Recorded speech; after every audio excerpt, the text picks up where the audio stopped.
Hello, everyone. This evening we will be discussing the Viking Berserker, the fabled Norse fighter who stormed into combat, unclothed, perhaps intoxicated, and undoubtedly irate. Therefore, before you settle in, if you truly value what I do here, please take a moment to like the video and subscribe, and inform me in the comments with your time zone and where you're tuning in. It's always interesting to observe where people are coming from globally. Turn down the lights now for that gentle breeze. Perhaps switch on a fan, hum in the background, and let's take it slow as we embark on our journey tonight. Well done, a noisy boy, that is. You blasted into the world with your lungs full, your face crimson, and your fists clenched, rather than really entering it. According to the midwife, you howled for 7 continuous minutes, setting a local record. The local priest, he attempted to bless you, but you twice bit his finger. You're not like other people from the beginning. Viking offspring. You glare at the thatched roof, they nap, you growl, and they cope, as if it were owed silver. When you're sobbing, which is the majority of the time. The family goat won't come inside the lengthy house. Time. You are already a threat by the time you are crawling. You've eaten a hearthstone, head-butted one, and sheep, and made an effort to combat your own shadow. Both of your parents are startled and strangely proud. Your mum begins referring to you as a bear cub, while your father subtly informs the neighbors that you will likely outgrow it. He states this as he covered his shin. You shatter your carved wooden animal in half when other kids play with it, act as though it's a weapon. You get into the habit of yelling at trees. You once put a gem up against a rock. You were defeated. But just because your cousin had to use a wooden spoon to remove you from your back after tackling you in the middle of roaring.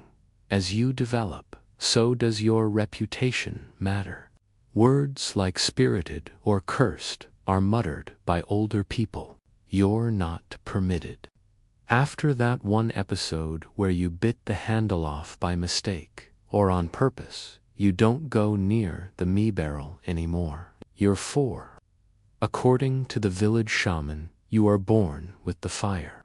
Your grandma claims it's nothing more than worms. In any case, everyone acknowledges that you're on a certain course, and therefore, by the age of 12, the journey is probably going to involve shouting, fighting, and an outstanding collection of scars. But you're kind of happy of when thunder hits, you chuckle, even though you don't actually smile.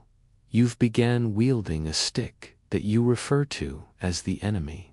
You converse with it occasionally. It doesn't react.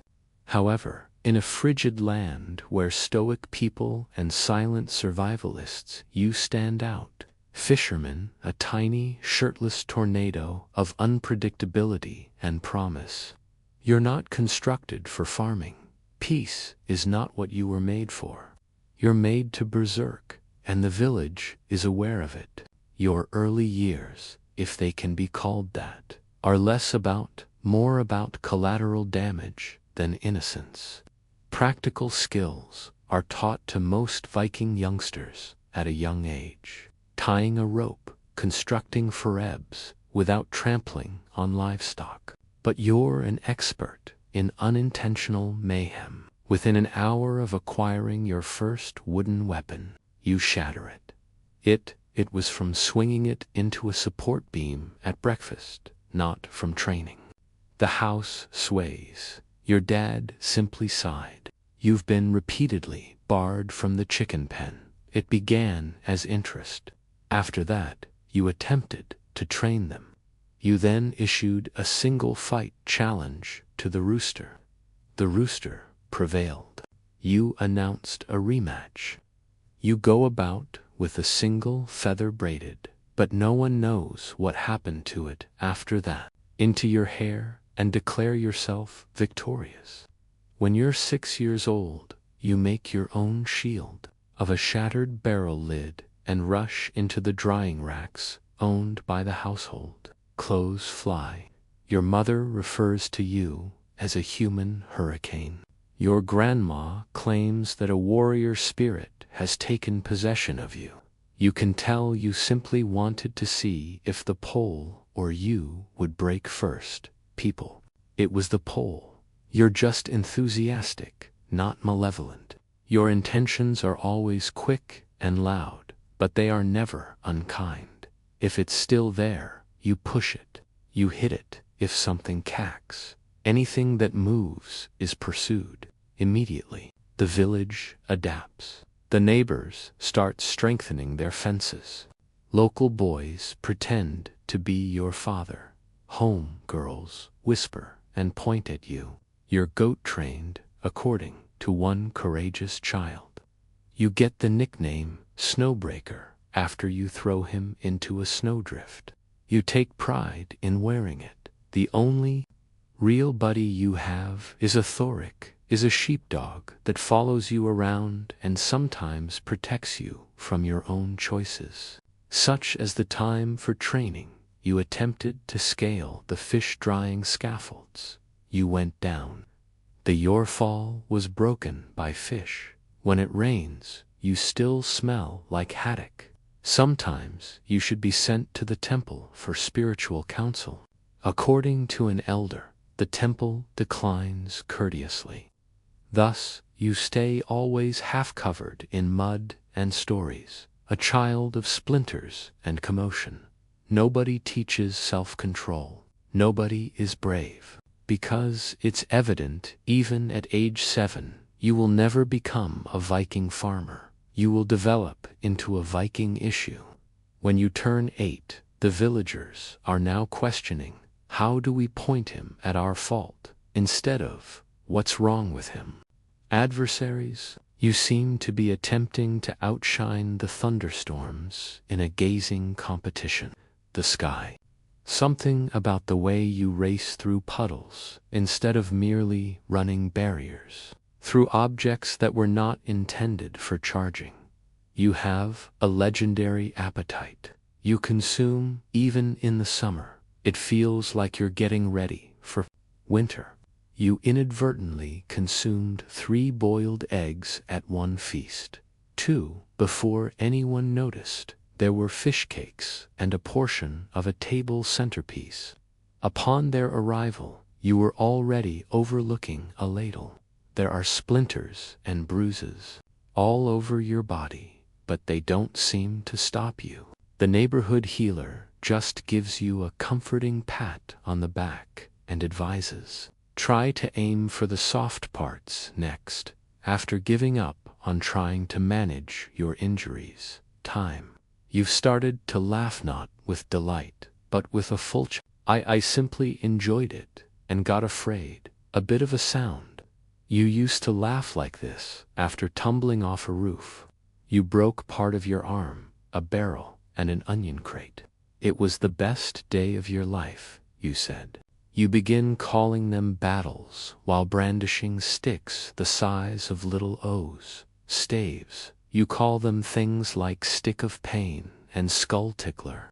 You engage in combat trees. A few trees die. Your parents stop giving you chores. Every effort something is set on fire as a way of teaching you patience. It was a bench once. It was your own tunic once. You no longer wear that style.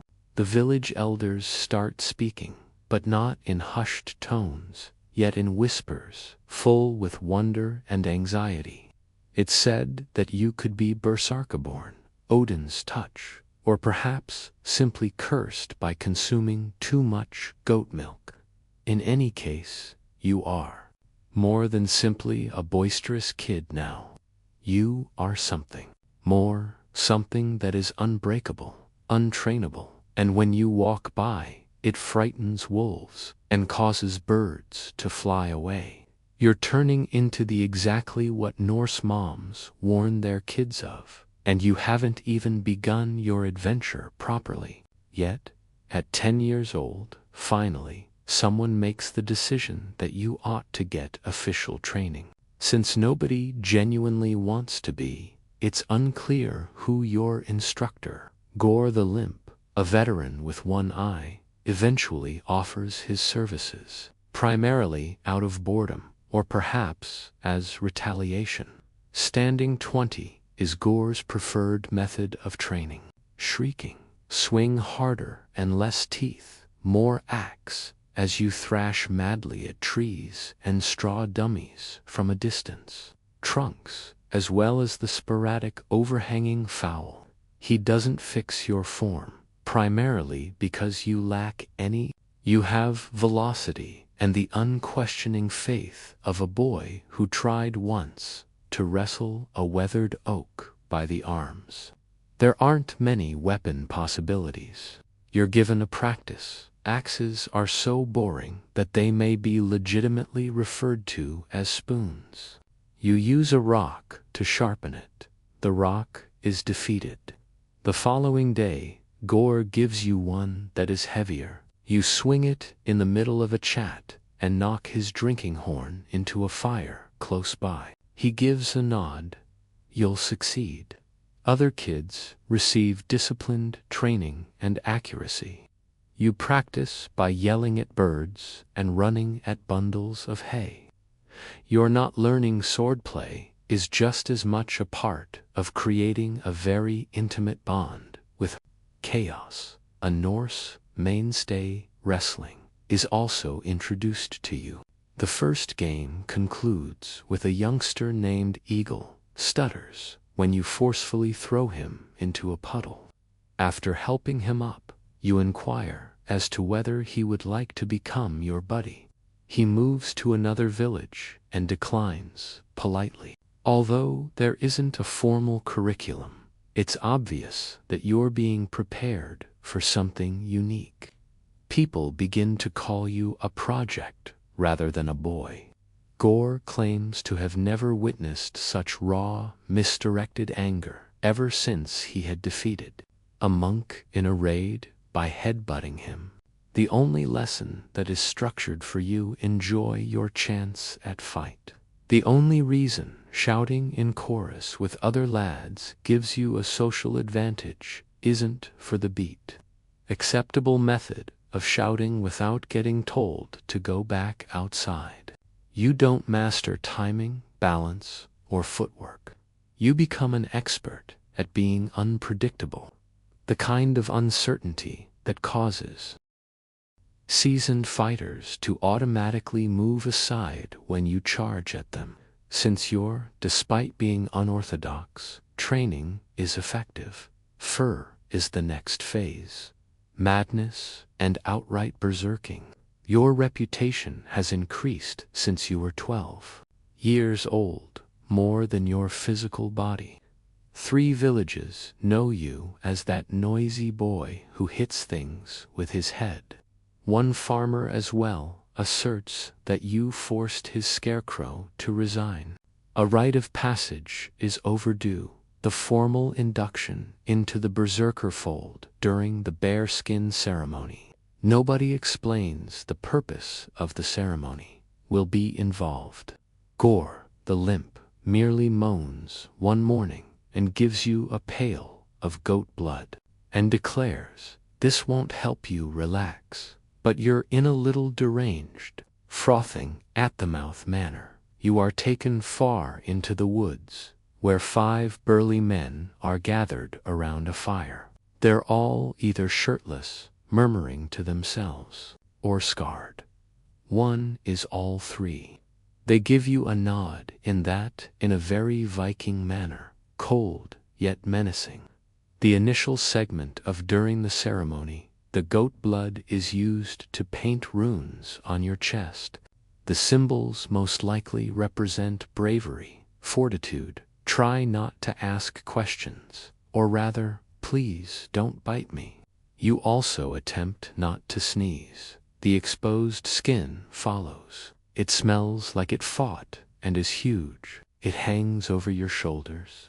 like a hefty, hairy prophecy, and it has its own funeral. It's unknown if the bear simply died from smelling you, or if it was killed in valiant combat. In any case, it fits. While the older berserkers chant in loud, incomprehensible tones, likely Norse, the fire crackles, perhaps only with a groan. A horn of something slightly alcoholic, unquestionably spicy, and completely suspect is presented to you. You consume it all at once. This is an error. For a moment, your eyebrows attempt to get out of your face. You dance now, not well or gracefully, but merely furiously, the tantrum of a thunderstorm. You howl and stomp while waving your arms as if bees are chasing someone. We refer to this as becoming the bear. It is advised that you avoid falling into the flames. Additionally, you are not prohibited from doing so. You are granted your new name at the conclusion of the ceremony.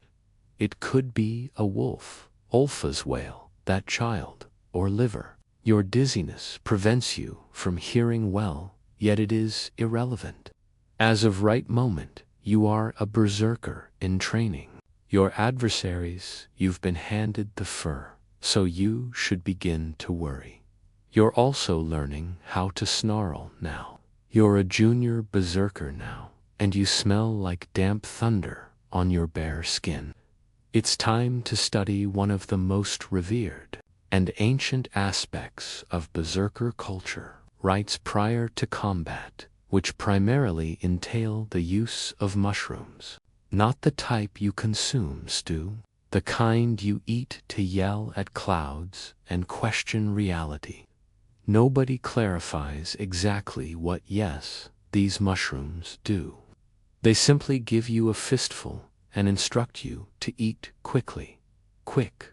They have a taste similar to humiliation, goat sweat, and moss. In a matter of minutes, your vision, the fire, starts to speak in riddles and starts to vibrate. Someone burps close by. It sounds like a war horn to you. You're prepared. This is the beginning of what the elders refer to as berserker trance. The objective is to awaken your inner beast. It looks like yours is a bewildered elk with border problems. You don't take care. Your muscles feel like they're filled with molten iron and careless choices as you snarl and smile. AA training. Dummy is displayed. You don't hold out for directions. You charge at it, bite its neck, and tackle it. The elderly are impressed. Less so is the dummy. Simply put, one of the older berserkers explains, "Yep, he's got it. The mushrooms have disadvantages as well." Time begins to bend. You can't tell if you've been screaming for 3 hours or 10 seconds. When you attempt to strike a shadow, it dodges. You accuse the defendant of treachery. You eventually exhaust yourself in the middle of the run and tumble face first into a fish in a barrel. The fish are doing well. For a while, you smell like seawater and melancholy. Weak. The ceremony is nevertheless seen as successful in spite of this. Some berserkers do not use mushrooms. Some quick, some people meditate, while others simply rely on intense anger and unresolved trauma. That being said, you appear to thrive on the psychedelic option. You refer to it as the brain lightning. Nobody corrects you. The objective is straightforward: to develop into something greater than human. More storm, less man. The kind of power that intimidates adversaries in front of your even the axe lands. The warrior who never backs down. Not out of bravery, but because you were so frantic that you forgot how directions operate. And you are unique because of that. Risky and, to be honest, a little challenging to watch. You're not merely learning anymore. To combat, unleashing the storm is what you're learning. Finally, the time has come. No more practice. No more dummies made of straw. No more biting logs with grace. You're going to enter your first actual battle. Your first full-fledged crazed gang came along with it. The precise word for utter, magnificent, screaming madness is that, on the day of war, you awaken with a single, distinct thought. Today, violence sounds wonderful. You skip breakfast not because you're on a fast, but rather because you unintentionally, excitedly smashed your supper, but you take the customary snack of mushrooms. Now, your stomach thinks of it as a food group. The pre-battle dance follows, which consists more of group yelling than dancing. You wield your axe while dancing in place until someone informs you that the adversary is not your comrades. Instead, you headbutt a helmet while grunting an apology. This is regarded as advancement. The world starts to tunnel as the enemy gets closer. You have a hazy understanding of screaming. It might be yours. Your axe cacks from your tight grip. You slightly roll your eyes back. Enough to make everyone nervous, but enough to impress Gore, who murmurs, "He's ready." Then, hysteria. You jog. You don't walk. You charge. Your legs become instinctive and lose their coordination. You jump, yell, thrash, and swing with the efficiency of a resentful tornado, yet with the elegance of a burning walrus. There is no meaning to pain. After being grazed by an arrow, you bite a tree in retaliation. The spear almost gets you continue to move after giving its owner a high kick to the knee. You take on 2 men until you forget who they were. Keep going. You are the embodiment of every Viking's fear. It's true. This is Berserk, gang. A condition in which anger drives the body, adrenaline, and a severe lack of self-control. It is referred to as divine possession by some. Psychological detachment is another term for it. Tuesday is what you call it. You yell till you have a roar in your throat. Your arms become numb from fighting. You can't be reached. Not even your fellows attempt to communicate with you. To indicate that we're finished, one gives you a little pat on the back with his shield. Right now, you toss him a log. It's a praise to him. Once the dust has settled, the conflict is over. You're barely standing, covered with bruises, blood, and fragments of a helmet. Nobody speaks. They merely gaze. You blink. Good warm-up. You are now officially a berserker. You murmur twice. Could have observed anything during your initial conflicts. Specifically, the glaring absence of anything even vaguely similar to as other fighters dress in mail, helmets, and carefully positioned spit, fur, and pieces of boiled leather as you enter the battlefield. And hope. You may put a leather strap over your wrist if you're feeling upscale. Berserkers don't wear armor for protection, but for style. Why? Because armor is for those who intend to be struck. Your tactic is to scare your adversaries into fleeing. In order to avoid being struck, yelling themselves into submission, or running away. If someone gets struck, that's a personal failure. And you will never forget that, and passive-aggressively bring it up at every meal. Freedom of mobility is another issue.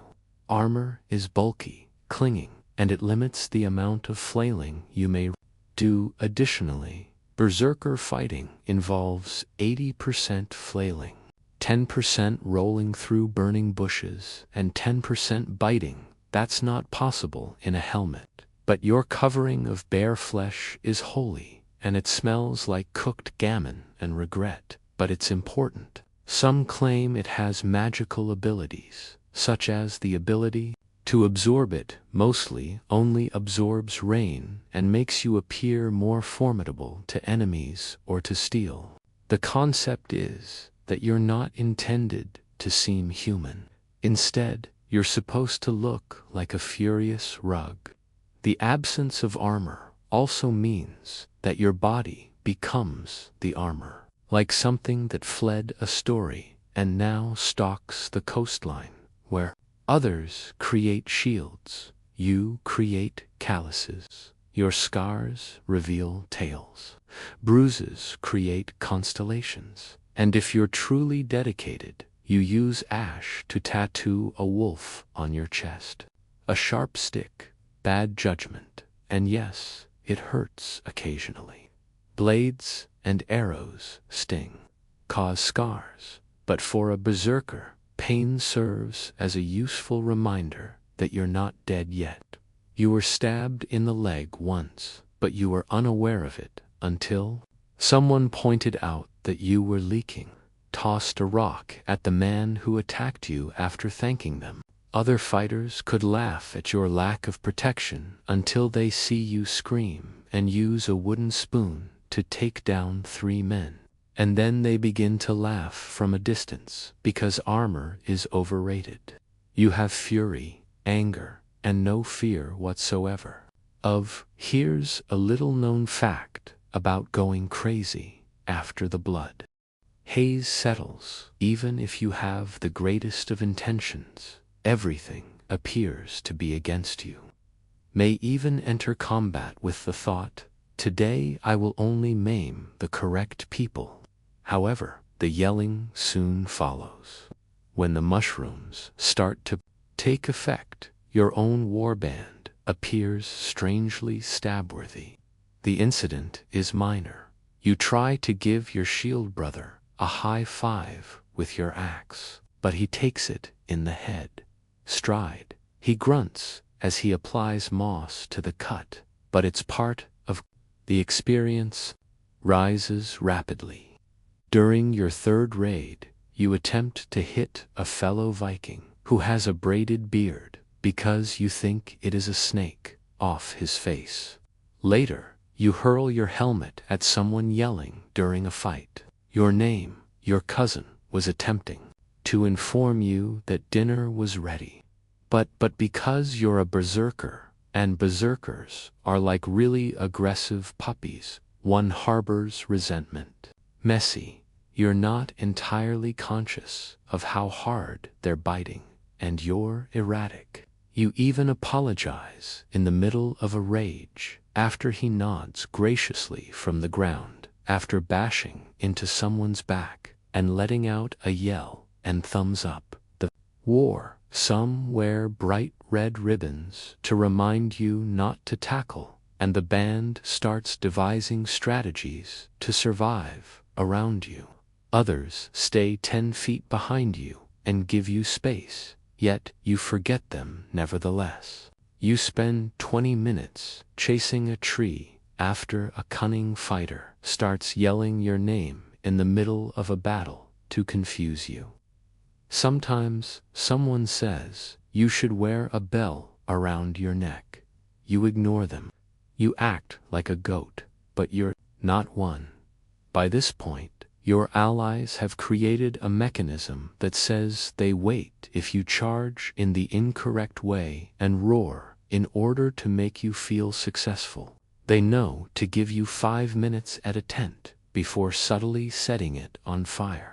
No one wants to fight without you, even if you have unintentional injuries, because you could swing wildly and hit allies, bite a few people's ankles, but you also demoralize the adversary simply by being there. You are a storm, and occasionally, even when friendly boats are struck by storms, they remain storms. By now, your name carries weight more, like a general feeling of discomfort, than respect in the nearby villages. Call you the youngster who ate a shield, or the one with the twitch. You don't correct them, even if nobody is entirely certain that final story is true. Because word spreads and myth is more helpful than memory in the berserker business, quicker than you do. People strengthen their fences and conceal their goats before you even get there.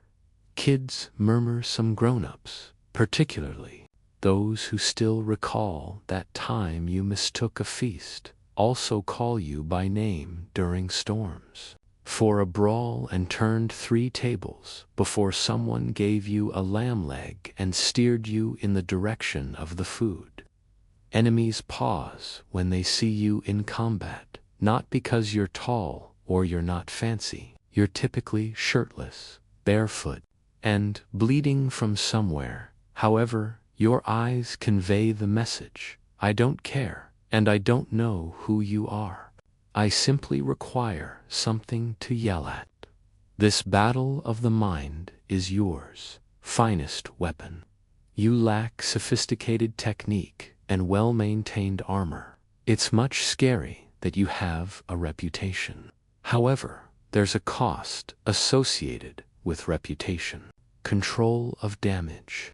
Following each conflict, the cleanup starts.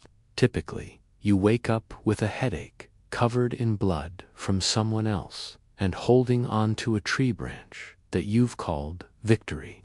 A prayer is offered by a clergyman. Make a grunt. He retreats. You've 3 lengthy ships were inadvertently broken, stepping on them twice. Frightened away a diplomat by snarling in front of a council, and attempted to wrestle with a statue once. Only in theory did you lose. Your warband learns how to designate a handler, someone who will reassure you after a battle and steer you clear of danger, combustible, and keep in mind that tents are not adversaries. You give a nod, then strike the ground. Old routines, but your legend continues to rise. Reprimands sing songs, typically in minor tones, about yourself. One calls you the Howling, the Nordfield Hammer. You enjoy it. Although you don't recall Nordfield, you presume something that you broke. You are no longer merely a warrior. You're a living legend, a poignant warning story with powerful shoulders and a lack of self-control. And it makes you important in this harsh world of honor and axes, or at least enjoyable. You had no intention of falling in love. Not many berserkers do. Emotions are complex, difficult to control, and generally uncooperative. But one day, between headbutts and raids, it occurs. She is the daughter of a blacksmith, powerful forearms, inquisitive eyes, and a propensity to use tongs to strike objects when irritated. You discover this alluring, you're interesting to her, which is a kind word for hazardous, yet sometimes amusing. By inadvertently breaking her, you start your courtship the Viking way, the anvil of the father. You struck it with a wood in an attempt to test its strength. She furiously rushes out, only to stop when you sincerely offer to fight the spirit of the anvil. She gives you a small laugh before hurling a horseshoe. Love. You strive to show her how good you are. You show off. You toss a rock quite far away. You raise a goat. She hammers on while watching courteously. She eventually consents to take you for a walk, primarily because it's safer to watch you than to leave you alone. Talking is awkward, although you're terrible at flirting. You're quite skilled at yelling and carrying objects, so you keep a log with you at all times. She says nothing about it. You can tell that she could be the one. The other berserkers are perplexed. Love is a distraction, isn't it? Someone asks. You tell them that she provides you an excuse not to demolish every tent you come across. He murmurs. That sounds like discipline. You don't answer. You're already using a stick to etch her name. into your exposed flesh. After a while, she provides you a necklace, simple metal that is a little sharp. You never remove it, not even in combat, particularly during combat. Your response to the question is, "It protects me," which is both charming and a little frightening. Emotions are still beyond your comprehension, but you know what loyalty is. She fixes your equipment. You bring her some intriguing bones. It's functioning. Of course, there are disagreements. At one point, you attempted to lull her to sleep at the moon. "Stop," she said. You gave a louder howl. You spent 3 nights sleeping outside. Nevertheless, she stays put. And that is a proposal, according to Berserker. Even though you're a chaotic force, storms like a little romance with lightning. Feasting follows combat, and the Viking contests for food, drink, singing, belching, and a reward system for surviving. It's a celebration for the majority of fighters. It's a minefield of excessive energy and lack of self-control for you. Someone needs to scrape the blood off you first, so you're always late. You arrive without a shirt, possibly bruised, carrying something that might or might not be appetizing and lacking a sandal. No one ate the squirrel you brought. However, it still appears in your schooled songs. A toast is made to start the feast, which you take it as a message to consume everything that is within reach. Ale, mead, and something with a fermented fragrance, regret. You accidentally drank lamp oil once. You were not stopped. You ignited. That night, light a torch with your breath. The kids are still discussing it. Next is the food. Pickled foods, bread and roasted meats, everything. You walked up to the table as though it were owed money. You bargain with your food rather than chew it as much, putting your face to use. You once waged war on a cabbage after eating 5 boiled eggs in a single minute. Your digestive system hasn't, nevertheless, surpassed your goals. The Great Hall incident follows from this. An evening filled with loud singing, heavy beans, and a well-timed battle song that concludes with a sound that reverberates off the stone walls. You act as though nothing occurred. Everyone else acts as though they don't heard it. Softly, one man sobs into his oatmeal. Then there is the combat. Since there are obviously a lot of warriors with weapons who are sleep-weary, and I am the ideal environment for emotional development. Someone once said, "Pass the boar as you smell," and you created a fight by sharing. Similar to boredom, it was personal to you. The benches never got back up. No matter how chaotic things get, you're always forgiven. Why? Since you provide entertainment, you are passionate about your fight. You eat with conviction. And a wolf was once scared away from the settlement by your flatulence. That is seen as a contribution.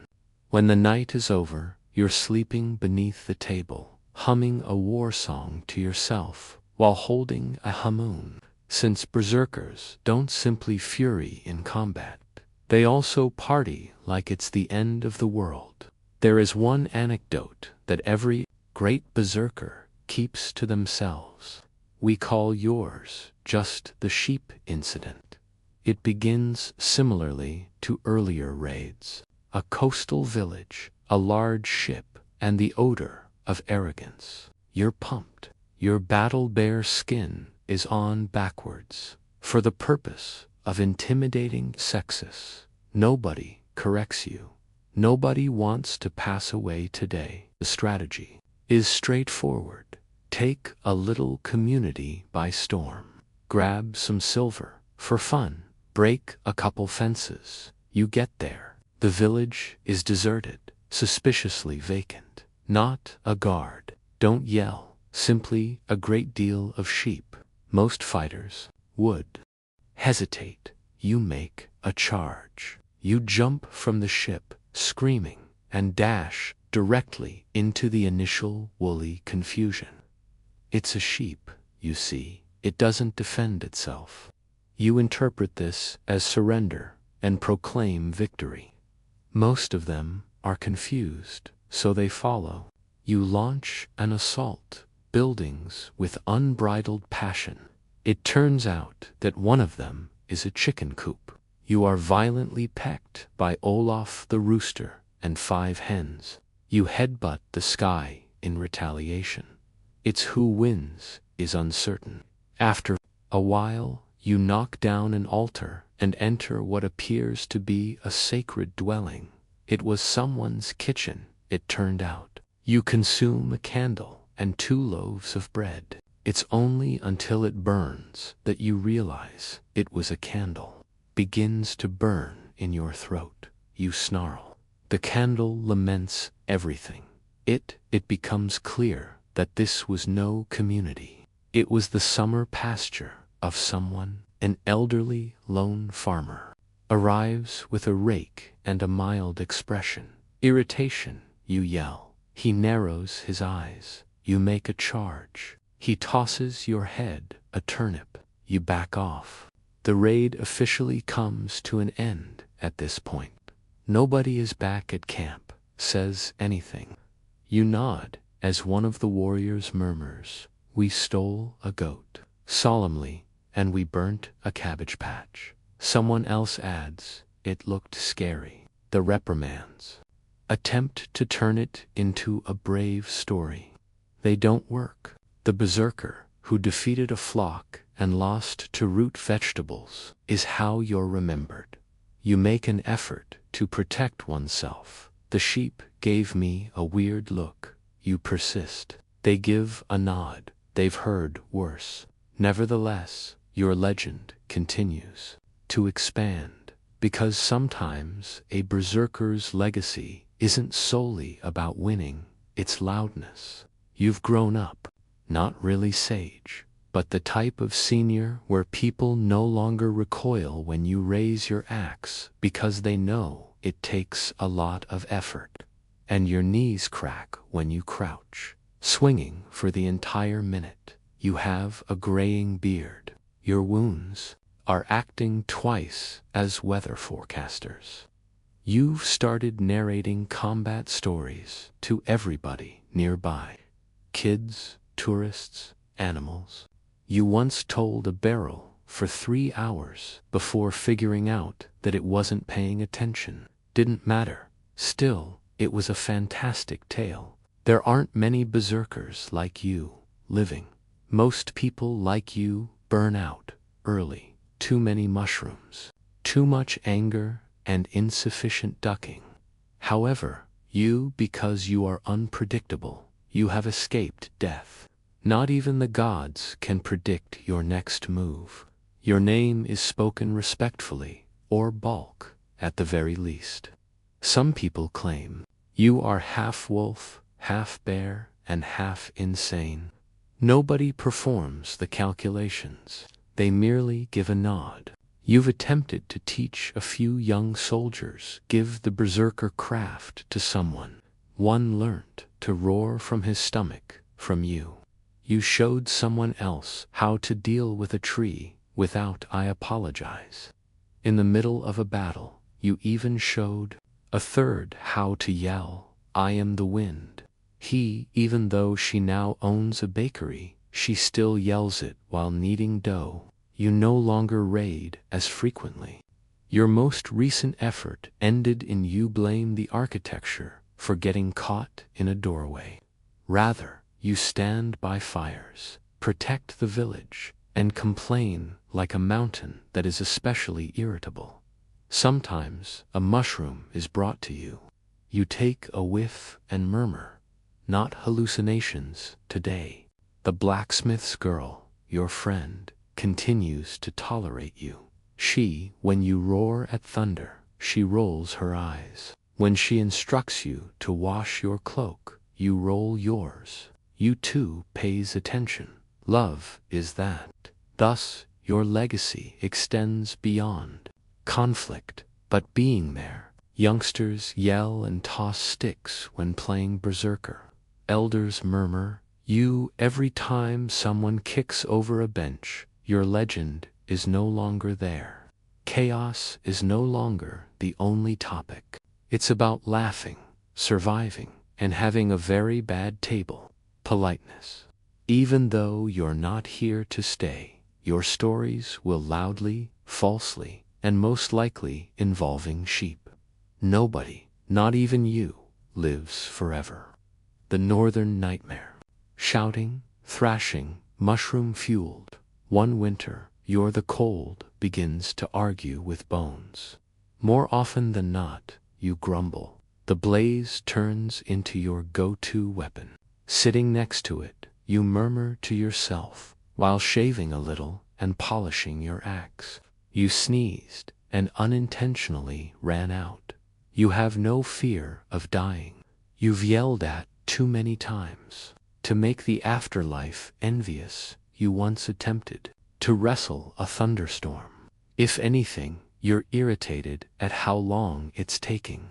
You frequently repeat phrases like "any day now," then cough dramatically and for effect, chew rocks. It finally appears, not in combat, not during a raid, enveloped in your old bearskin, which still smells of goat and remorse, but calmly beneath the stars. You just lean back, murmur, and sigh. Request that Valhalla strengthen the chairs. They say that night the heavens thundered. A wolf howled without reason, they claim. They imagine that someone discovered your last words engraved on a shield. I have no regrets, aside from that turnip. It's certain that your funeral will be a catastrophe. The village makes an effort to have a respectable ceremony. Instead, when someone mentions you once, half of the mourners start fighting. Struck a cloud, a goat escapes. Too soon, the pea catches fire. You would have been pleased. Your war band has a lot of alcohol. Their singing is off tune. They throw your worn-out helmet into the fjord. It sinks right away, just as when you were intoxicated at a swimming competition with a barrel.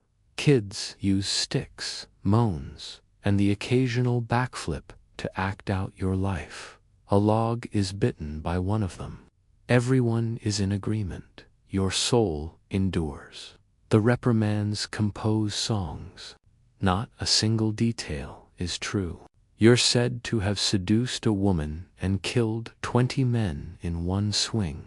Spirit of the forest. Nobody corrects them. Entertainment is more important to history than the facts. Anyway, sure, you're gone, but you were more than simply a warrior. Thus, you will always be remembered.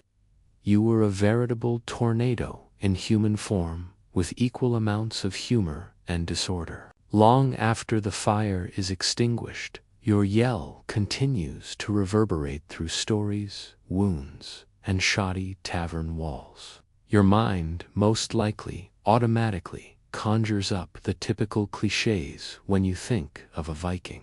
Axes, dripping blood, growling, beards, and a bit too much bow, perhaps. Here's the twist, though. Those surprisingly hardy Norsemen were fixated by their looks. Amidst the tales of barbarism, there was a society that placed a high importance on hygiene, grooming, and a polished appearance. Yes, exactly. The typical Viking on a lazy Sunday. They might have been cleaner than you, digging up Viking burials. Archaeologists and communities discovered more than simply drinking horns and swords. They discovered combs, ear spoons, razors, and tweezers, many and numerous combs, not inexpensive ones either.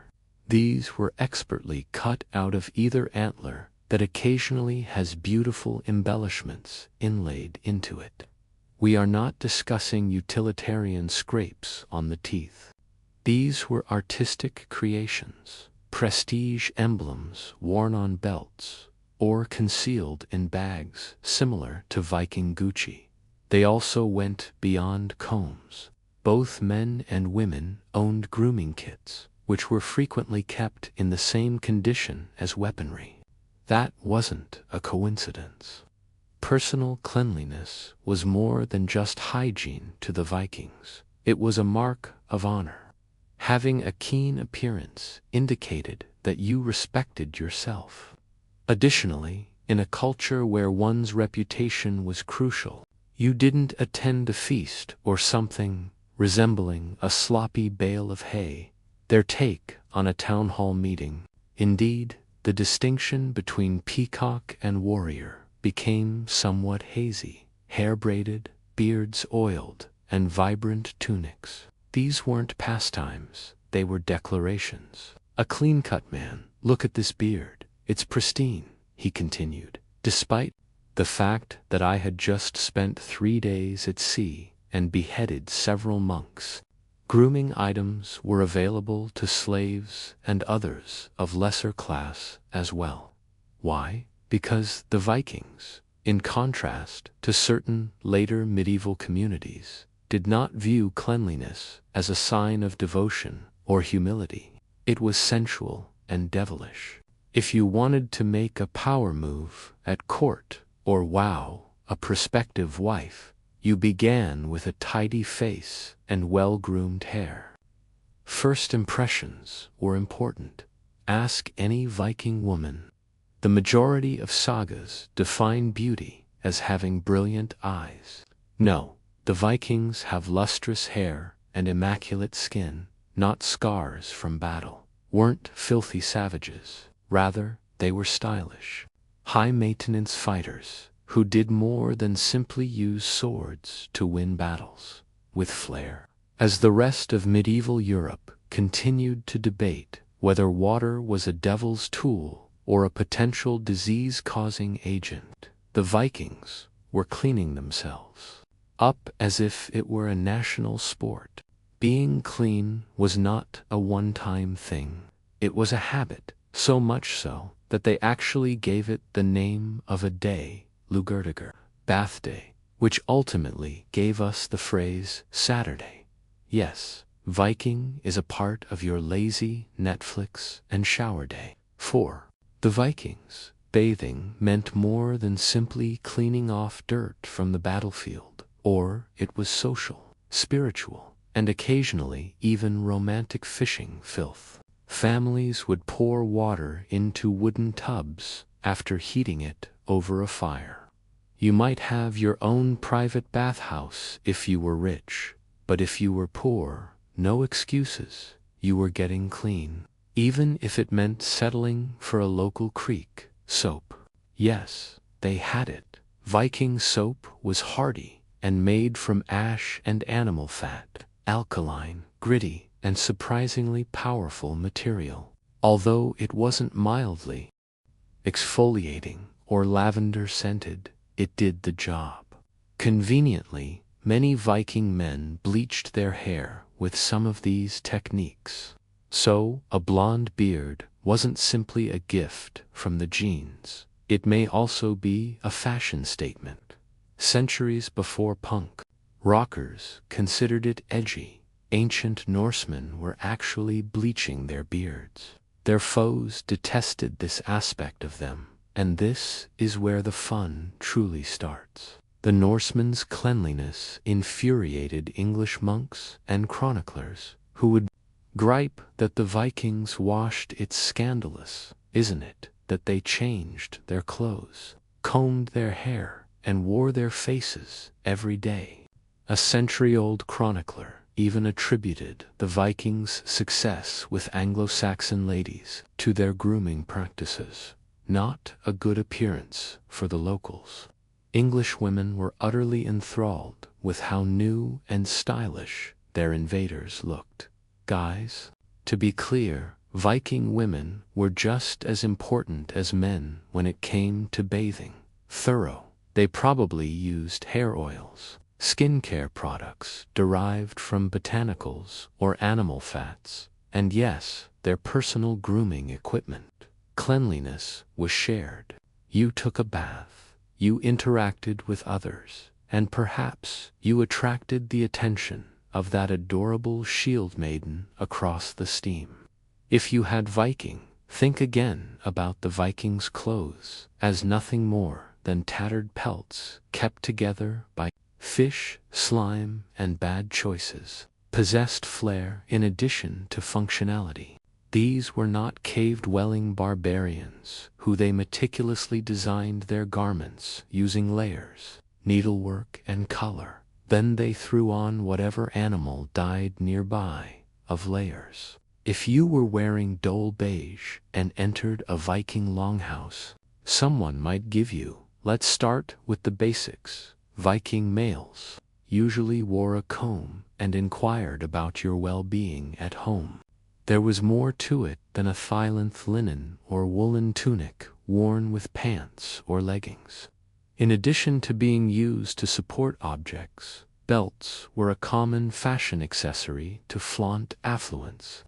Cloaks were also common, and a highly ornamented belt buckle might shout, "I'm important," as loudly as a sword, secured with ornamental brooches, frequently fashioned like symbols, animals, or dragons, practical, to be sure, but also an early Viking, according to Norse mythology, flexing.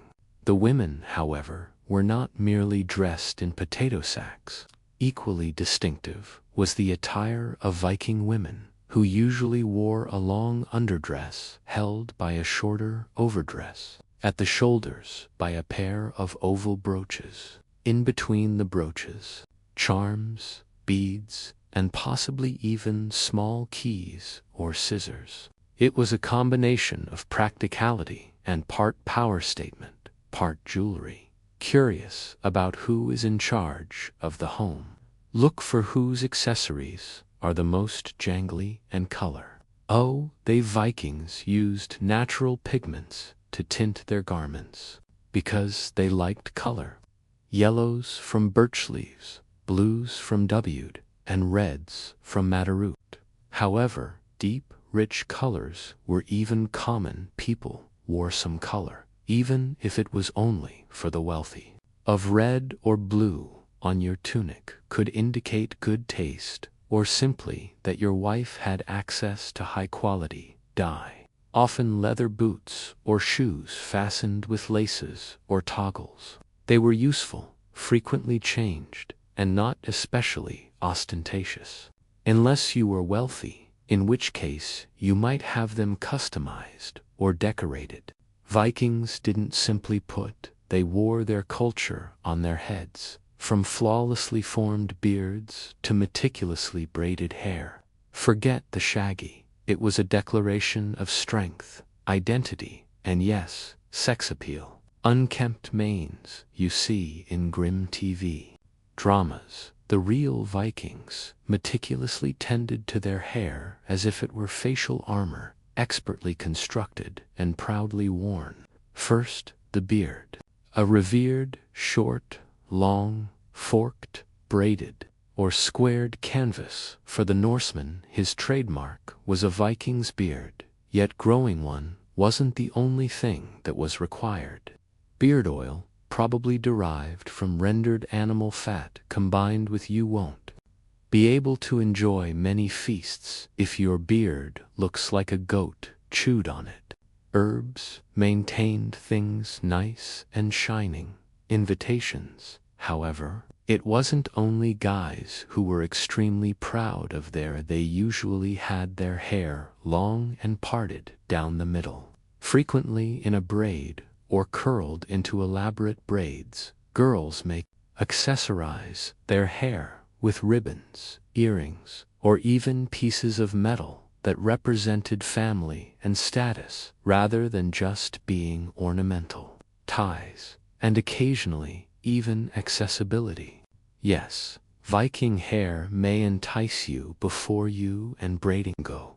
They adored a good braid for both sexes. Braids kept hair neat whether farming, sailing, or raiding, but they also had cosmetic benefits. Also appeared striking, particularly when woven with colored thread or leather cords. Picture a warrior entering fight while sporting a beard woven with runes, a combination of fear and, additionally, some warriors shaved their heads only partially, leaving long hair or braids at the back.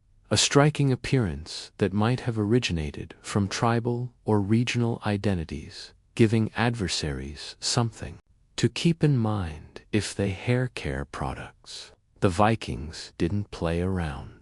They actually had combs, razors, and tweezers, which are frequently worn on belts or carried in pouches. Some even had tiny polished metal mirrors. Since there's no other way to determine whether your braiding technique was still hair, wasn't simply stylish, it was on point after sailing the North Sea. Identification, respect, and occasionally even spiritual defense. Whether you were a blacksmith or a shield maiden, your hair told a tale, and it was worth keeping up.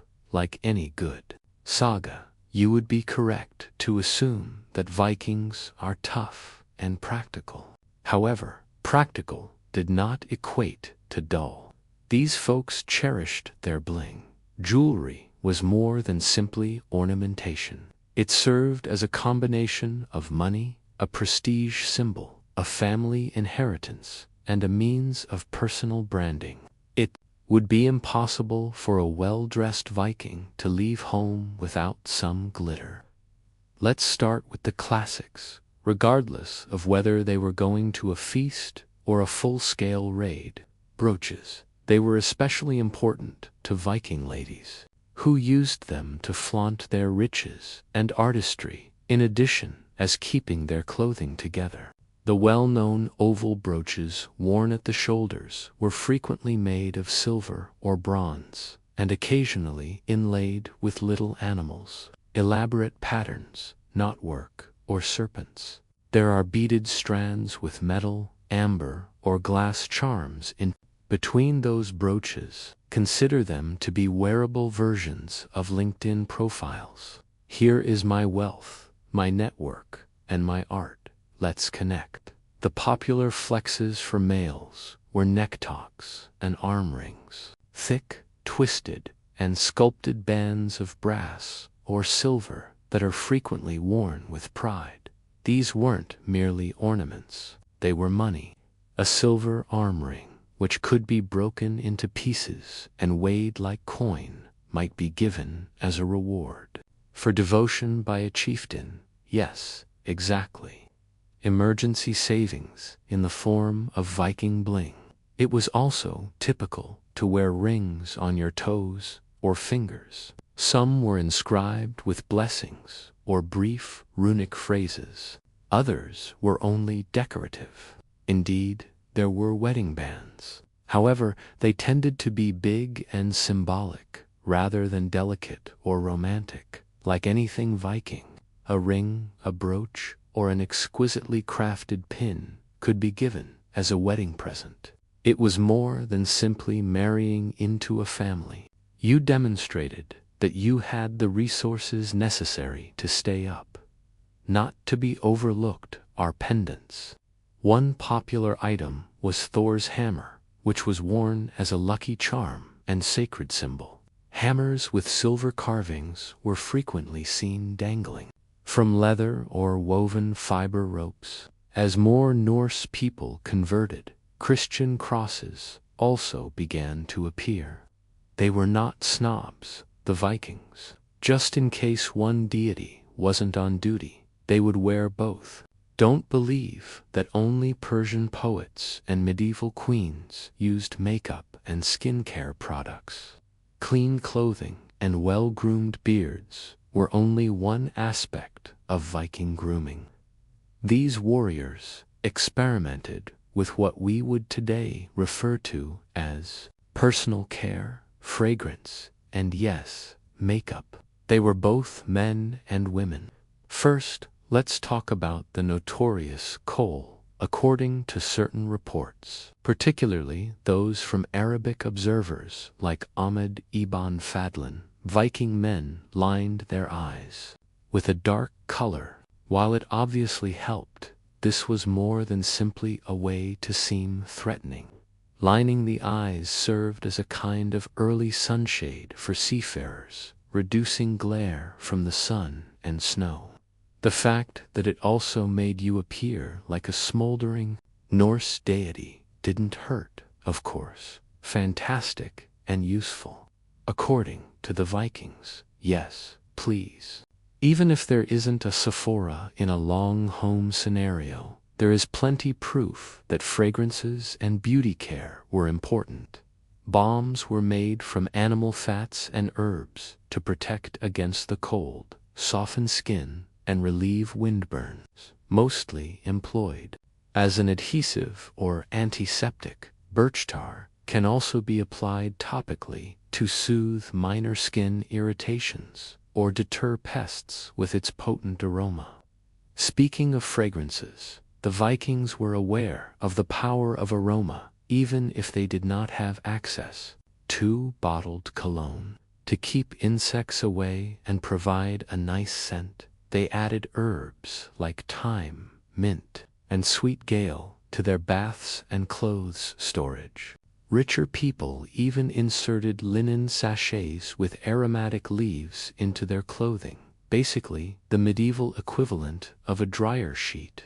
Women probably used oils to give their skin and hair a healthy sheen in addition to fragrance. A radiant complexion was more than simply vanity in a culture where honor and household status were linked to cleanliness and beauty.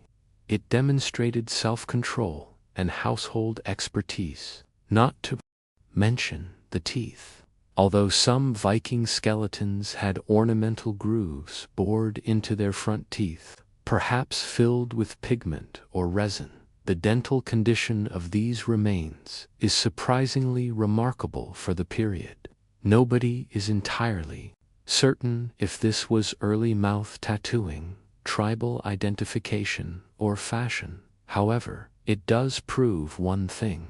The Vikings were more than just brutes with axes. They were fashionable. They had a fragrance. They also undoubtedly followed a skincare regimen with tangled hay nests for hair. Little Vikings did not go around barefoot in sackcloth, not unless they wanted their mother to give them a severe look and maybe splash them in the face with cold fjorded water. In Viking civilization, children were supposed to be tidy, well-groomed, and attired in accordance with the prevailing cultural norms, as well as their family's financial situation.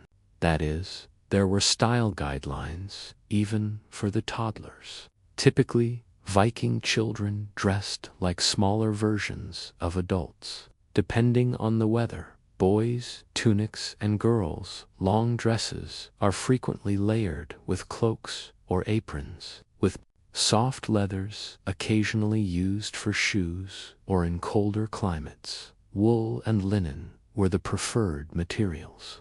Indeed, the shoes weren't just pieces of material wrapped around feet. They were actual footwear. Every household member, even the youngest, had to be able to move around. You never knew when an attack would occur in your town or when a goat would need to be chased, nor were colors restricted to dull or neutral hues. If the family could afford it, Viking kids prefer vivid blues, earthy yellows, vibrant reds, and colorful textiles. Additionally, embroidery was widespread, particularly on ceremonial or festive clothing. You wouldn't send your youngster in rags if they were being introduced at a family feast or event. You straightened their tunic, braided their hair, and prayed they wouldn't tumble into a puddle right away. The hair was styled properly. While boys might sport short cuts or the earliest iterations of their dad's hairstyles, little girls frequently wore braids, occasionally embellished with tiny beads. and rigorous consideration of hygiene. Children were expected to wash frequently, particularly before meals or significant occasions, just like adults. You couldn't skip bath day, as it was a family event, unless you wanted to be the child at the feast. Grooming equipment was passed down as a legacy by parents. A tiny carved bone replica of their father's comb could be a child's first. It served a symbolic purpose. Now you belong to this culture. One day, keep your beard neat. Viking children were brought up to share many of their parents' values: dignity, self-control, and aesthetic pride. Because you were already a member of something bigger than yourself when you were 6 years old, you'd better dress the part. Maintaining cleanliness while surrounded by a warm fireplace and a hot water tub is one thing.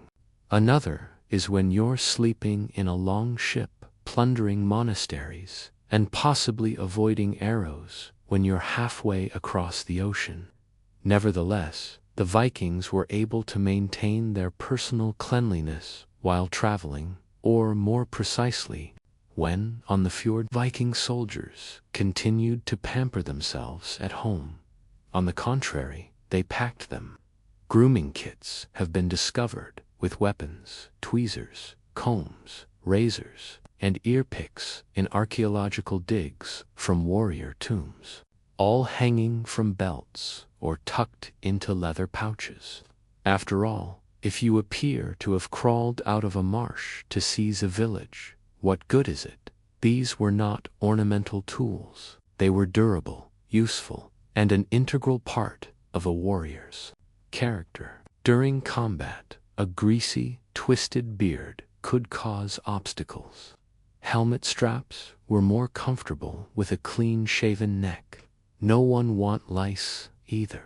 Maintaining a nice beard and a clean scalp was important for comfort, self-esteem, and, to be honest, health. Viking razors were ideal for shaving with a steady hand and a streamside reflection, since they were simple, sharp, and occasionally even curved. Even the campaign's attire was kept up. Vikings repaired holes and strengthened seams by carrying sewing needles and waxed thread. It wasn't about vanity to look put together. It has to do with practicality. Combat snagged, ripped clothing. They fixed, dried, and folded like warriors, with a talent for household chores, because loose shoes made you sluggish and wet, which is a formula for hypothermia. During travel, water sources were crucial. In addition to using them for drinking, Vikings frequently erect their camps next to rivers or springs. While taking a bath while on the go may not be a luxury, nothing beats a fast rinse with cold water. Additionally, they made makeshift bathing facilities and boiled water in pots. Wherever feasible, a long cry from the medieval dirt that most people envision, but not exactly a spa. Indeed, appearance was important, even during attacks. Before engaging in combat or feasting, heroes are frequently described in Viking sagas as washing their hands and combing their hair. It was more than just poetic. It was authentic.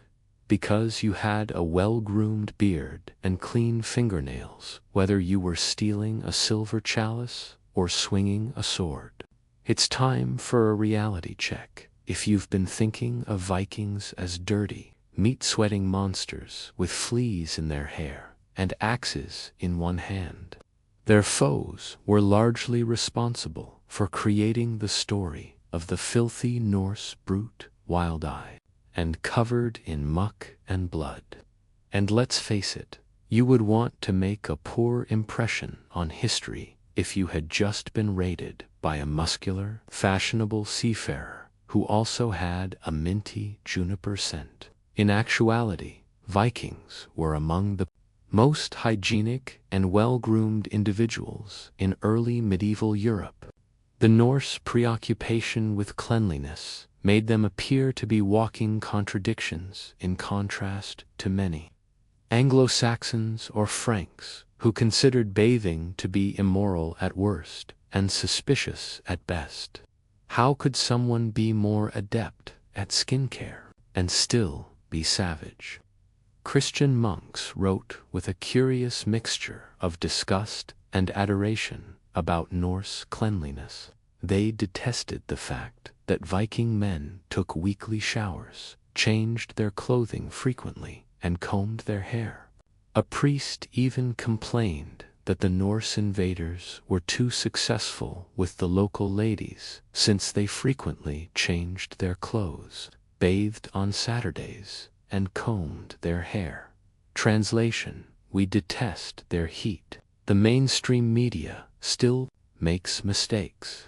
Although they perform better than previous depictions, shows like Vikings or the Northmen still have a tendency to exaggerate the grimness.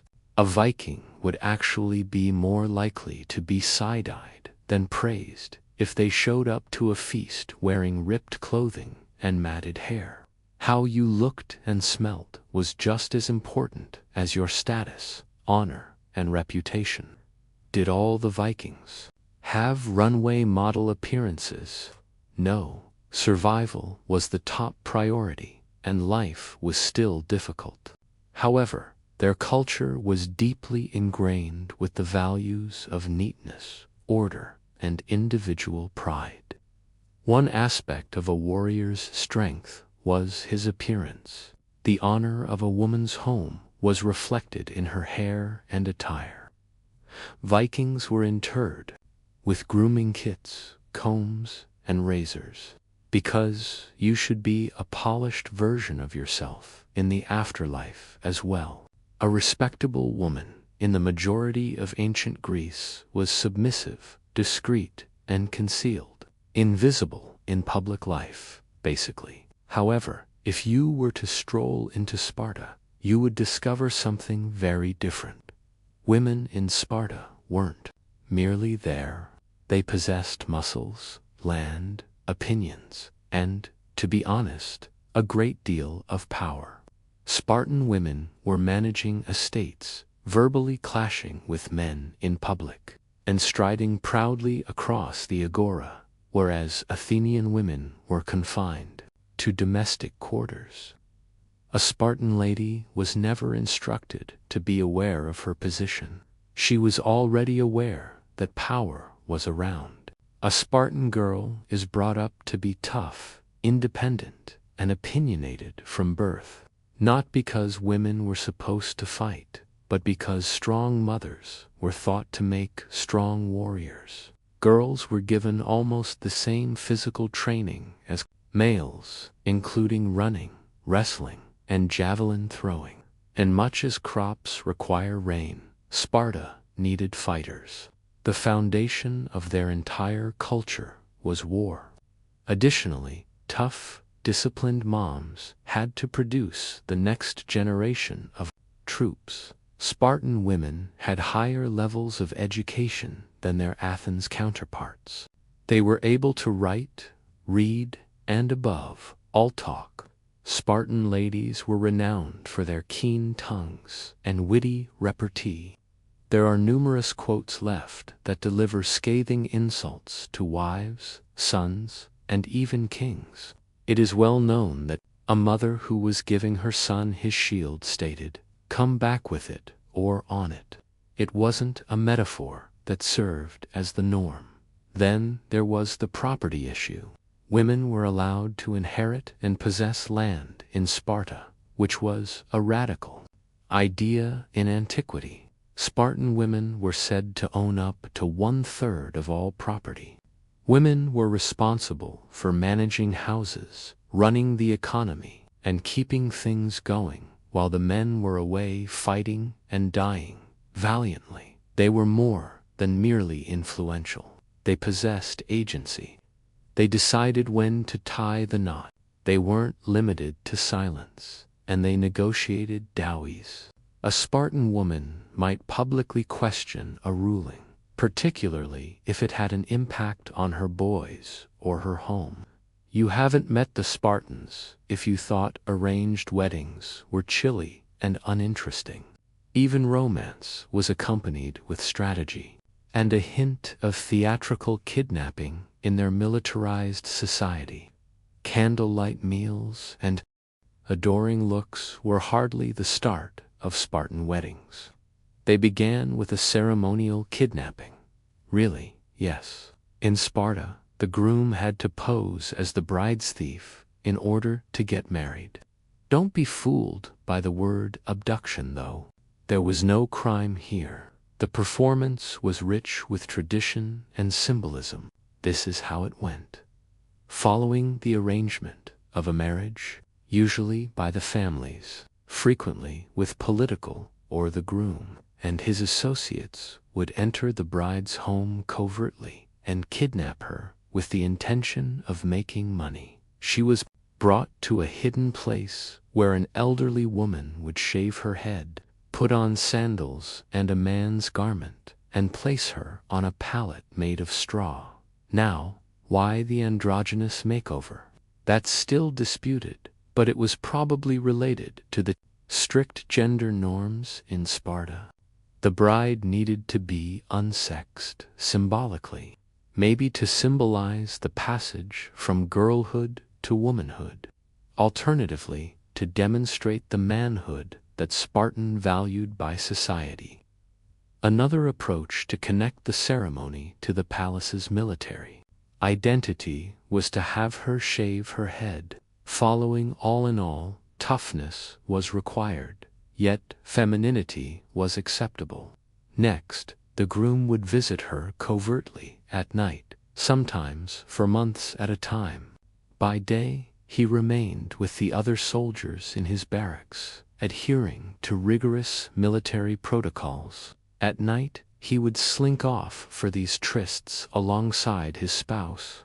It was an extremely embarrassing and romantic secret honeymoon that might last a lifetime, far into the first year of the union. The balancing act that Spartan society required was represented in this peculiar ritual. Reproduction was a governmental obligation, but warrior discipline came first. It was forbidden for men to live with their spouses till the age of 30. Nevertheless, military duties took precedence. You have been ritually kidnapped, then they've shaved your hair. Officially, you are married. Well done. Now gather your belongings and return to your parents' home. Because, in Sparta, living together was not a requirement of marriage. Indeed, one of the most peculiar features of Spartan marriage was the length of couples lived apart for months at a time. It was expected of Spartan males to live up until the age of 30 in military quarters. This was a must. From the age of 7, boys joined the state-run school and training program known as AOG, which helped them develop into warriors. Even once they were adults, they continued to participate in communal mess groups. Sitia, soldiers, were supposed to sleep with their fellow soldiers rather than their wives. Duty took precedence over domestic life. This implied that marriage was a necessity for newlywed males, was not so much a shared home as a regular, covert rendezvous. At night, a husband would slink off to be before dawn, then head back to the barracks with his wife. These evening years can pass between visits before the man was allowed to live at home. The intention was not to deny them closeness. It was done to make sure that military discipline was never compromised by family obligations. Regarding the ladies, they stayed at home to take care of the house, manage the land, and raise the kids. However, don't think they're pining by the fireplace. Spartan women were renowned for their economic strength and independence. When their husbands are not around, they participated in public life, managed estates, and oversaw helot laborers. Some even became affluent, gained land, influenced local politics, and gained respect in ways that were unimaginable. Somewhere in Greece, the Spartans continued to have children despite this peculiar arrangement. Actually, having healthy children was a civic obligation. According to certain texts, if a guy was judged with the approval of the state, a stronger guy who was too weak could be asked to father children with his wife. The romance or personal fulfillment were not the aim. It was Sparta's dominance and survival. Motherhood was not a pleasant experience in Sparta. The mission was civic. The Spartan women were not commended for their piety or needlework. Their ability to produce strong, serving sons was praised. The government life was more than just a personal experience. It was patriotic. Each and every youngster was either a mother or a future warrior. The stakes were really high. Girls were prepared for this from an early age. Function not only in the arts of the home, but also in the actual realm. Running, wrestling, tossing discus. These workouts weren't only for athletes. They were designed to guarantee strong, competent moms who could produce healthy offspring. The Spartans thought that a frail mother would bear troops who are weak and that had no place in Sparta. When a woman from Sparta gave at birth, the state checked her child right away. If the baby seemed weak or damaged, it might be abandoned and left at Mount Teotatus base, vulnerable to the weather conditions. As harsh as this may sound, it was a reflection of the Spartan preoccupation with power and survival. Perceived weakness was not tolerated. Only the powerful would eventually become a part of the warrior machine after being grown and trained. However, status was raised for mothers who did have healthy sons. Mothers from Sparta had enormous effect through legacy rather than politics. Public recognition could be given to a widow who has lost several sons in combat. She wasn't pied, she was admired. Her offering was regarded as honorable, nearly holy. Mothers would advise their boys to come back on their shield or with it, meaning die trying or come back victorious. Fascinatingly, women weren't only babies, factories. They were involved in their children's education, especially prior to the boys being turned over to the OAG at 7 years old. Up to that point, mothers molded their morals, pride, perseverance, self-control. In contrast, girls remained with their mothers and were shaped into the Spartan women of the future, strong, intelligent, and not hesitant to voice their opinions. Family was important, too. The warrior elite was the source of noble Spartan women, and their familial ties may influence their chances of getting married and inheriting land. However, regardless of social status, a mother's having a child who could serve the state was the greatest source of pride and the highest honor. Spartan women held tons of property, but women in most of the ancient world were treated like property. Of it, indeed, according to some estimates, they possessed about 1/3 of all the land in Sparta. It was more than a historical anecdote. There was a dramatic change in gender expectations. Women filled the gap in a society where men were always away training or fighting. The economic leader and never relinquished it. This wasn't just a coincidence. Women were permitted to inherit property from both their fathers and their husbands under Spartan law. Additionally, since so many widows were widespread and frequently quite wealthy, as Spartan men died young in battle. However, these were not merely passive landowners. They actively oversaw estates, led workers, and primarily helots, and negotiated commercial transactions. They owned estates and land. Managers and brokers of economic power combined into one. Because of this, Spartan women incredibly powerful. They were wealthy. They were in charge. They were also independent. They didn't require men. Guardians, too, act as their representatives in public or in court, just like the ladies of Athens did. A Spartan lady was capable of acting independently. Name, an uncommon honor in antiquity. However, skepticism accompanied all that power, particularly from outside sources. Observers, Aristotle and other non-Spartan authors, grumbled loudly about how much Spartan women were in charge. He held them responsible for Sparta's downfall, accusing them of being disorderly, decadent, and excessively powerful for their own benefit. In actuality, he most likely simply found the thought of women extremely unsettling. Having greater financial independence than the typical male Athens. Inside, but this structure made sense in Sparta. Men were fighters. They survived and died for the government. Someone had to maintain the economy if they were to spend the most of their life away from home, sprinting. The Spartan woman was that someone. Feminism wasn't it. It was function. However, the outcome remained the same. Women with education, authority, and financially independent. They married more than warriors. They were funded by them. In a society where you would assume that, since they are so focused on discipline and combat, dress and beauty would be secondary. Spartan women, however, weren't. They were startling, simply forceful.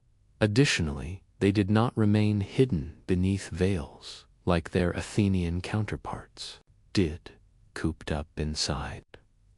Spartan women were not ashamed of their bodies and walked with confidence in public views or the existence of them. Softness was not a prerequisite for beauty in Sparta. It was about pride, health, and strength. Spartan beauty standards were distinct. Here, it was not desired for ladies to be fragile and pale, which were characteristics of aristocratic women in other Greek cities.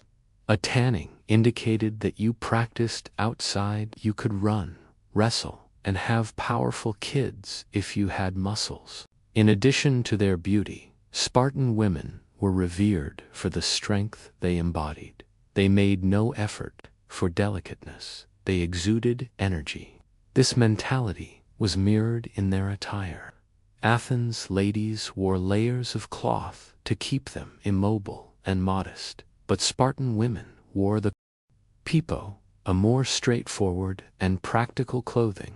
However, Spartans were frequently movement freedom due to the sides, shorter, even slit. The rest of Greece was startled. Spartan ladies appeared scandalously underdressed to them. However, to the Spartans, it was merely common sense to be practical. Traditionally, long, loose hair was worn to represent maturity and freedom. There is no indication of complex beauty regimens. Spartan women weren't trying to satisfy others by adorning their faces. Men, beauty was derived from confidence, cleanliness, and physical fitness. It was they were not restricted to the shadows and were a tangible manifestation of their inner discipline. At religious events, athletic contests, and festivals, Spartan women were visible. They participated in their own sports, danced in public, and sang in choruses. In other parts of Greece, this visibility was unprecedented. A woman's honor in Athens had to do with how little she was heard or seen. A woman's reputation in Sparta started with her voice in public. Many Greek spectators were frightened by this blatant presence, Where Sparta saw virtue, they saw audacity. Where Sparta saw pride, they saw shamelessness. However, the reality was easy. Spartan ladies were not decorative. They were engaged citizens, attracting attention with strength, presence, and the unapologetic, rather than with jewelry or makeup, self-assurance of a person elevated to be seen. If you think of ancient women as being reserved, a single scathing comment from a subservient, sweet-spoken Spartan woman will crush that fantasy. These women were renowned for their candor, in addition to their education. Spartan women were encouraged to express their opinions in a society where the majority of women were silenced by law or custom. Additionally, they screamed rather than whispered when they spoke. In contrast to Athens, Spartan females were educated both mentally and physically, in contrast to girls who were typically illiterate and kept within the house. Being literate was typical. They studied dance, music, poetry, and possibly most importantly, the speech art, in a culture that valued verbal fighting almost as much as physical combat.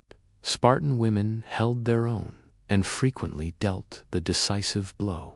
There are numerous statements from historical sources ascribed to Spartan women that still have a verbal dagger-like effect. In response to hearing that her kid had fought valiantly, a mother said, "I bore him specifically for that reason." Another, after discovering her kid had purportedly run away, brutal asked, "Why do you still live?" Of course, however, these weren't ruthless women. They were just raised in a culture that valued state allegiance over individual feelings. Their sardonic humor was not limited to their kids. Cowardice in men, including their own, was frequently ridiculed by Spartan women. Husbands. Bravery. A mother could lose all respect from society if her son, the husband, displayed signs of weakness. On the other hand, if they passed away in glory, she was revered, almost revered. In Sparta, moral fortitude and a woman's tongue was a virtue. This reputation was not limited. Greek authors from other city-states frequently made remarks about Spartan women's unfeminine traits, their fearless voices, their public persona, and their defiance of authority.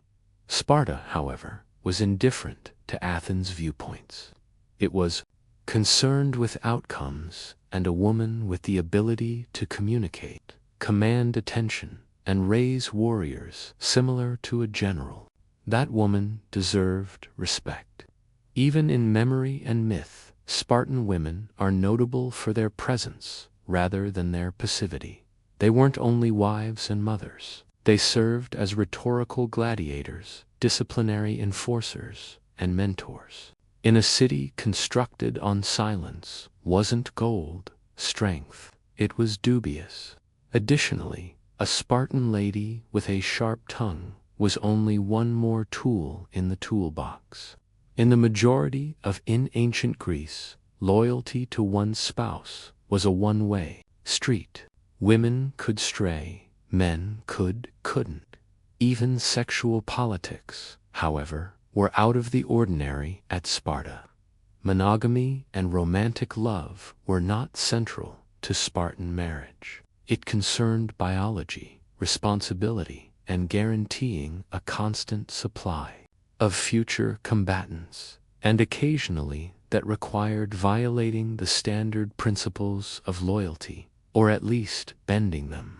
The Spartan way of life was quite practical. The survival of the state hinged on a powerful army, and strong children were necessary for a powerful army. Therefore, if a husband was also, it wasn't unimaginable for a person who was too old, too frail, or too often away on campaign. Spartan wives should only be matched with other men on a temporary or semi-official basis for the goal of reproduction. It was not a controversy. statecraft was involved. Older men have been known to lend their wives to younger, more physically fit men in order to have healthy children. Occasionally, permission was granted. There were occasions when it was set up quietly. Furthermore, if a lady herself recognized a powerful, respectable Spartan with her husband's approval, she could have his children if she so desired. Then neither morality nor jealousy were the deciding factors. It was civic pride, heritage, and strength. Advantage. Debates concerning whether Sparta engaged in polyandry have resulted from this, with one lady possessing several wives, particularly because male citizens were sometimes absent for years. Although it wasn't a formal rule, there were realistic solutions, such as fathering agreements or shared brides.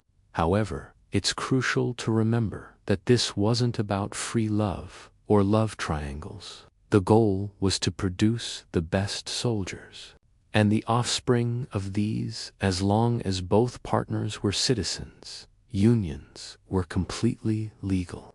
The state didn't care whose name appeared on a birth certificate. It was concerned about the following hoplites: quality. Of course, not everyone had access to this reproductive freedom. Only complete Spartan citizens were eligible, the top Spartiates, each birth being a matter of public importance because, to their dwindling numbers, the lower and helots classes were not given the same freedom or options. However, this novel strategy provided Spartan women a degree of sexual independence that is not found in other Greek countries. Athens ladies were sequestered to maintain their virginity. Spartan women were presumed to make choices on reproduction that suited the requirements of the state. Your romantic life in Sparta wasn't only, it was political, not personal. And infants, they weren't only fortunate, they were strategic resources. The Spartan woman's mythology dates back to long after Sparta fell, survived. Unlike any other woman in the ancient world, she was fierce and independent. The world, although Roman historians and Athenian playwrights frequently dismissed her, as her legacy was far greater than scandal or stereotype. Whether it was curiosity or a warning, she represented a unique fusion of power, discipline, and deference, and she has reverberated through time like a spear hitting bronze. Because of that, the Spartan woman was a walking paradox in her own time. In a patriarchal society, she was a landowner, a public speaker in a culture that suppressed women, a stunning person whose strength, not softness, was what people admired in the physique. She didn't wait for orders or hide behind a veil. She gave instructions. She reared warriors, managed estates, and made cutting political observations, and even guided choices about reproduction, all while functioning within one of the strictest militarized societies throughout history. In the contemporary sense, she was not a feminist. Despite being subject to a harsh system based on male combat, she managed to attain a degree of freedom, of independence other Greek women might only imagine. Additionally, she accomplished it without, I apologize. Her impact extended beyond her lifetime. Thinkers such as she was criticized by Aristotle. Her audacity was a topic of constant discussion among Roman writers. Even historians today are her paradox captured my attention.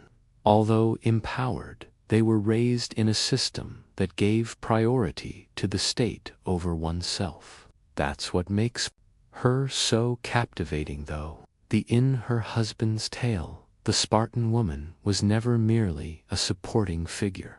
She served as the cornerstone of Spartan civilization, the one who maintained domestic stability, the warrior supply, and the economy. The unsung hero was the shield that remained intact, the tactician behind the spear wielders. Innumerous in many respects, she questions all gender stereotypes from antiquity. Although the majority of women were not given agency, the it was embodied by Spartan women. Additionally, although being forged out of necessity, her freedoms became pillars of culture, feared, revered, and institutionalized. She continues to be a representation of defiance and contradiction, not because she disapproved of the ideals of her culture, but as she was an expert at them. She accomplished more than simply survive in a world dominated by males. She flourished with a tongue that could wind deeper than any sword, a well-managed estate, and a razor-sharp mind. Death was not a tragedy in Sparta. It served as a test, a last assessment of whether the individual had served the state. In contrast to the opulent traditions of Egypt or Athens, Spartan death rites were devoid of ornamentation and feeling. No elaborate grave markers for the masses, no protracted public grieving. In actuality, the majority of Spartans were buried privately. A grave without a name wasn't a disgrace. It was, as anticipated, only two categories of individuals were granted the privilege of having their names inscribed on stone: warriors who lost their lives in combat, and women who lost their lives during childbirth. No matter how well respected they were in life, everyone else was buried in silence, without celebration. Why? Because, in Sparta's perspective, the final sacrifice was a poor quality of life. It was perishing for the government. For males, on the battlefield, that meant death, nor in old age, nor from disease, and not in bed, of course. A hero was a warrior who died in formation, holding his shield. A man who slipped and died in the bathtub, ignored the Spartans, held that a battle's fall was the only honorable conclusion, the pinnacle of a life molded by the vicious aggie years of military duty and training. It was a respectable dismissal, with no ticket for return. The birthing process was a separate battlefield for women. Space. A woman was considered to have performed her highest duty if she died while giving birth, creating the next generation of warriors. She had endured suffering and danger for Sparta's sake, just like the male soldier. Survival. Her passing also warranted a name-marked tomb. Everyone else, including the craftspeople, merchants, elderly folks, and even the deceased after a long life, they were laid to rest in peace, given a simple funeral, and left unmarked. Their assistance was valued, but not praised. The reasoning was harsh yet logical. Sparta valued sacrifice, not emotion. There was loud weeping, and a short period of mourning, just a few days, was disheartened. The emphasis was on legacy, rather than grief. How did the individual pass away? What benefit did their passing bring to Sparta in this harsh system? Comfort wasn't the goal of dying well. It was about establishing your value as publicly and conclusively as possible. One last time, in Sparta, passing away as a warrior was more than just a hero. It was perfect. As soon as a boy walked into at the age of 7, Alg received training with the sole goal of dying a glorious death, if required, for the protection of the state. Furthermore, any form of death would not suffice. The death of a warrior had to be brutal, public, and most importantly, in combat. Just did it then gain recognition? The Spartan shield was more than simply gear. It was figurative. The worst shame was to lose it in battle. A hoplite that perhaps he could be forgiven for dropping his weapon. However, you would probably be exiled or killed if you gave up your shield.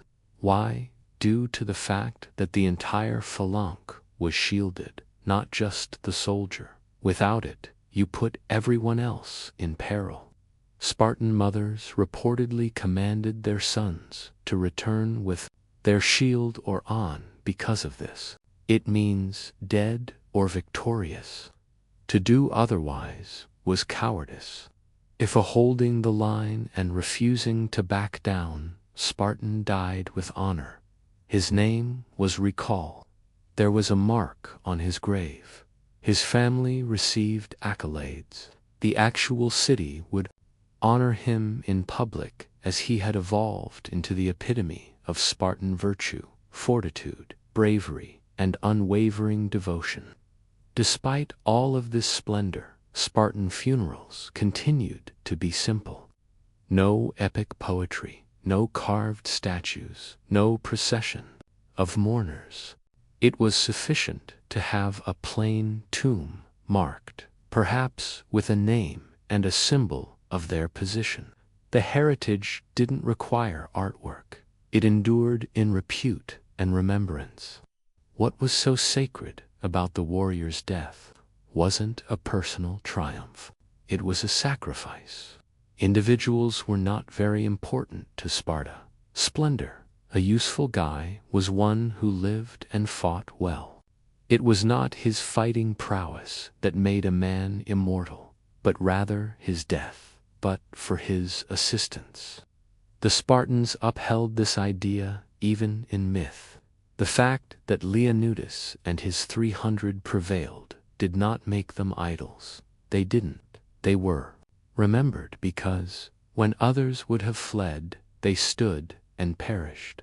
That was what success meant to Sparta. Complete devotion, even to death. Thus, Sparta honored its dead, while other cities constructed marble graves for poets and politicians. Troops with the quiet strength of a name etched in stone, along with stillness and conciseness. It may appear that women were marginalized in a society centered on war. However, Spartan women had an essential, albeit frequently subtle, role. Their responsibility was not to engage in combat, but to produce the ones who would. Additionally, this duty in Sparta was considered so seriously that a woman who passed away during childbirth was given the same respect as a combat-dead soldier, a notable grave. This gesture was not insignificant. Regardless of rank, the majority of Spartans were buried without a name. The only people remembered were those who gave their lives in defense of the state. By name, that required a woman to endure the physical hardship of labor, which Sparta seen as her own kind of conflict. To sacrifice everything for the future of the state was to die in childbirth. Additionally, Sparta, despite its brutality, acknowledged that sacrifice. There was no elaborate ceremony or somber procession, but her name would be inscribed on the stone, which is uncommon in a culture where favored restraint and quiet over show. The stone served as more than just a grave marker. It was formally acknowledged. This woman lost her life while serving Sparta. From an early age, Spartan females were taught to be resilient and physically powerful. Their toughness wasn't the only goal. The purpose was to get them ready for motherhood. It was thought that strong sons, and, hence, a stronger state, were produced by a healthy, disciplined body. Although the reasoning was severe, it made sense given the militarized ideals that characterized every aspect of Spartan society. A female's, in contrast to Athens or Corinth, value was not determined by obedience or attractiveness. Her value in Sparta was connected to legacy, the sons she had, the home she ran, and the property she owned, and occasionally the final cost she incurred in bringing Sparta's the following generation. Spartan women were both revered and feared because of their conception of delivery as combat by external parties. Spartan women were perceived by many Greeks as wild, unfeminine, and excessively brave. But inside their own borders, they were strongholds and martyrs when needed. Therefore, a Spartan woman's name was not only remembered, but also honored when she passed away during childbirth, since she had shown herself to be a warrior in the only way permitted by the realm. Of warrior's death was not a time for anything in Sparta. Spectacle, silence was in order. In contrast to Athens, where funerals might turn into theatrical public displays in which professional wailers weep on the queue and mourners rip their garments, funerals in Sparta were modest, solemn, and brief. Although it wasn't prohibited, mourning was controlled. Life was not the end of Spartan discipline. It stretched far into death.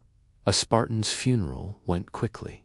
Usually, burial took place 24 hours after death. No drawn-out wakes, no laments.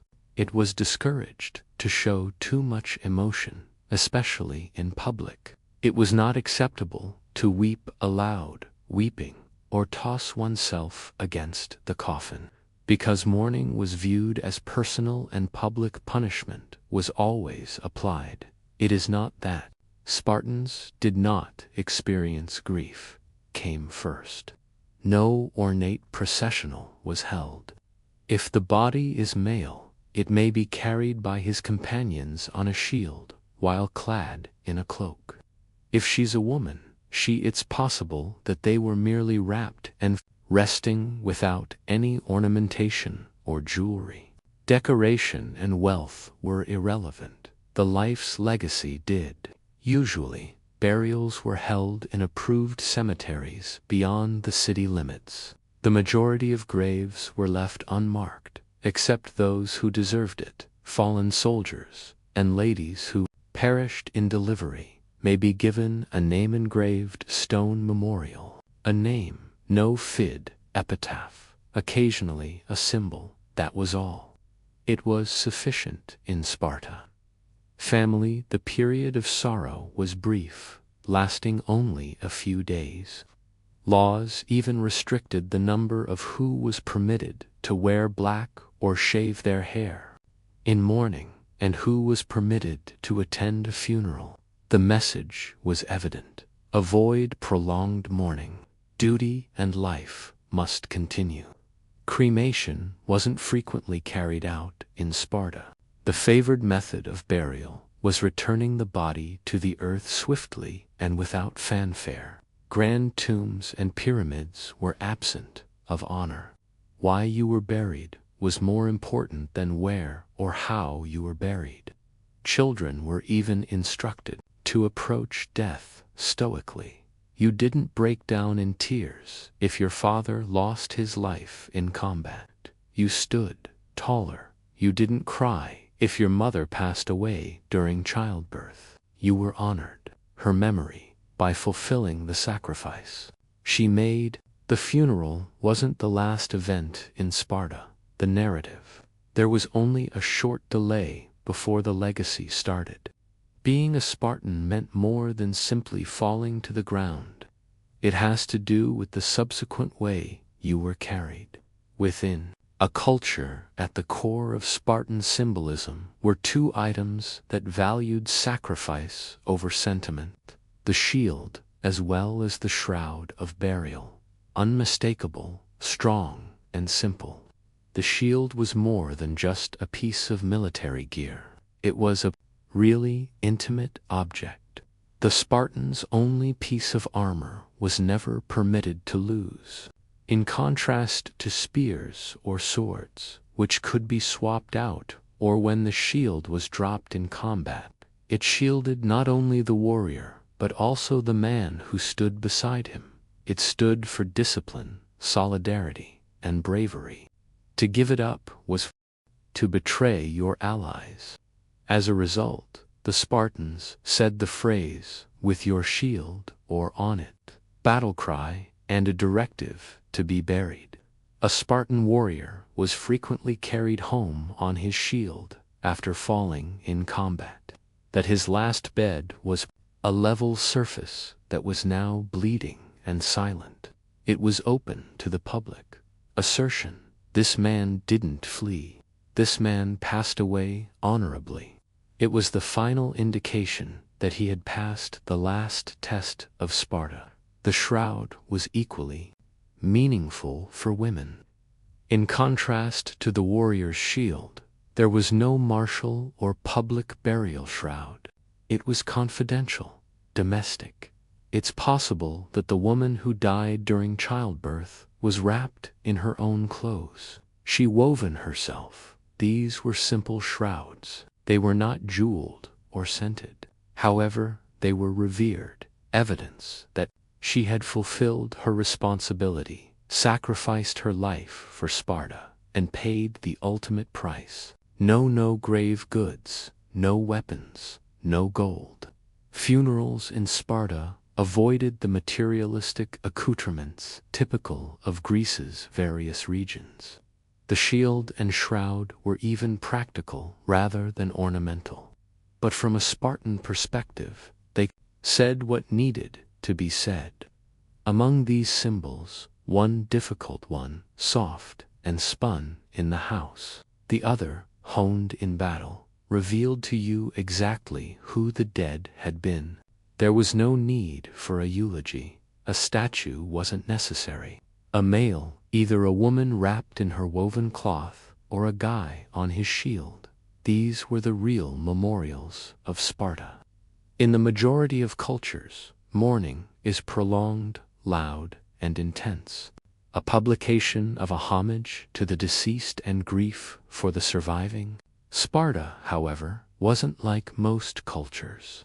Grieving wasn't customary in Sparta. Regarding feelings, it has to do with control.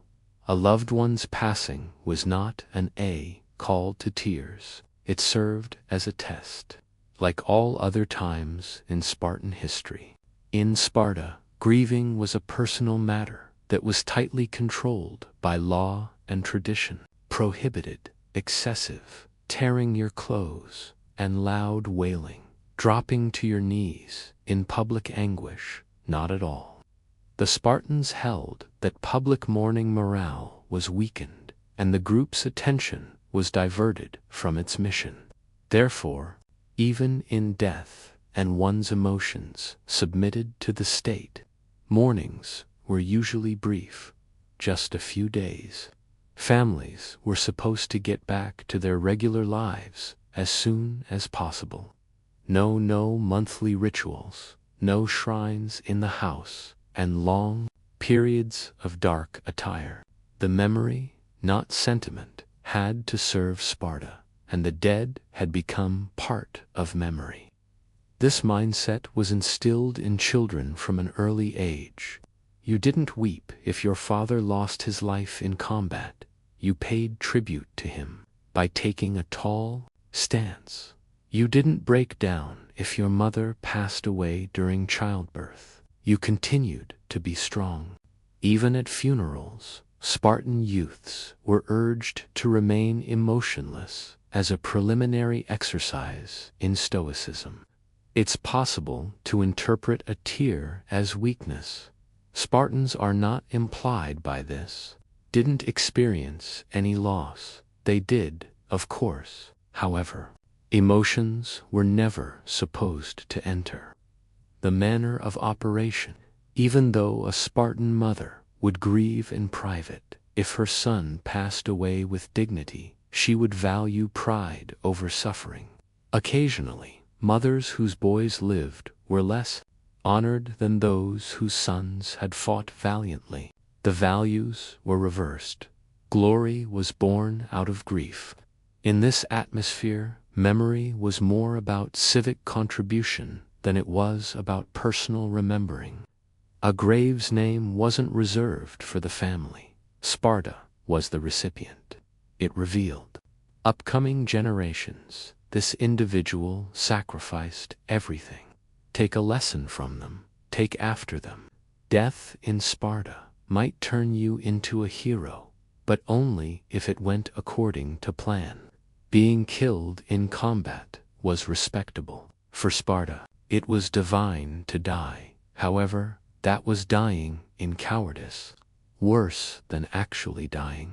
In a society that admired courage, indecision was not tolerated.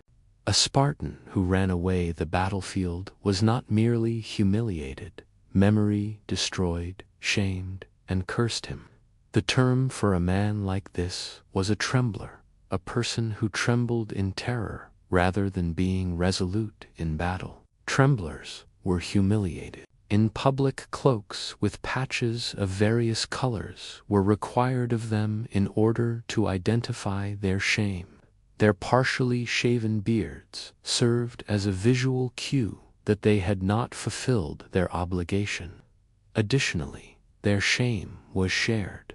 They were prohibited from getting married, holding public office, and sitting next to respectable men in public gatherings. In their own city, they were phantoms. And if they passed away after running away, no atonement, no name on a stone, no acknowledgement, not even anonymous interment beside the others. The city would not grieve, but it might bury the body.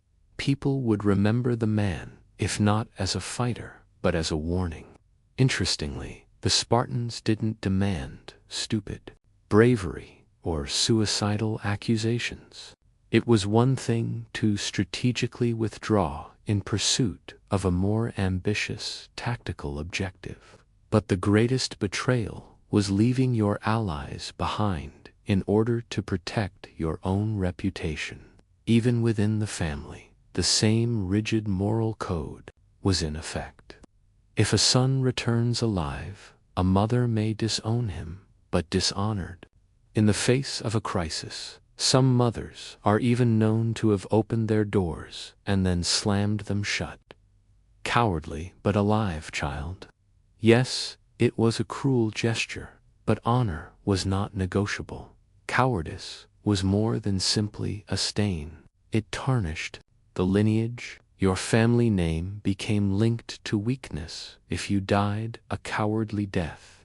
The death penalty for a society's reputation where the importance of legacy was paramount. In Sparta, where people frequently took a burial grounds, which took a back seat to the communal, represented the austere and orderly ideals of the city.